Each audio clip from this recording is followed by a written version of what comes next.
वैजपुरात कृषी दिन मोठ्या उत्साहात साजरा।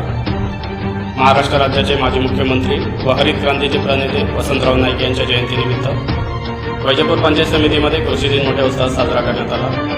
यावेळी वैजपूर तालुक्याचे आमदार प्राध्यापक रमेश बोरनारे, उपजिल्हाप्रमुख बाबासाहेब जगताप, सभापती सेनाताई मनाजी मिसाळ, उपविभागीय कृषी अधिकारी प्रकाश देशमुख, गट विकास अधिकारी के.टी. जाधव, तालुका कृषी अधिकारी अनिल कुलकर्णी यांची प्रमुख उपस्थिती होती।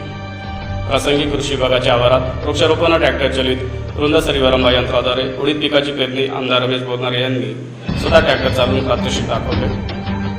यावेळी कृषी दिनाचे औचित्य साधून रब्बी हंगाम 2020-21 मध्ये राज्यस्तरीय पीक स्पर्धा योजनेचे आयोजन करण्यात आले होते। प्रसंगी विभागस्तरीय प्रथम क्रमांकाचे 25,000 रुपयांचे बक्षीस डोंगरगाव येथील प्रगतशील महिला शेतकरी श्रीमती हिराबाई भाऊसाहेब त्रिभुवन यांनी गहू उत्पादन करून मिळवला, तर जिल्हा स्तरावर दुसऱ्या क्रमांकाचे पारितोषिक डोंगरगाव येथील प्रभाकर चंद्रभान गाडेकर यांनी मिळवलं असून तालुकास्तरीय प्रथम, द्वितीय, तृतीय बक्षीस तात्यासाहेब सकाळी जगदाळे, मदन आनंदा थोरात व विनोद रामनाथ धनाडे यांनी मिळवलं आहे।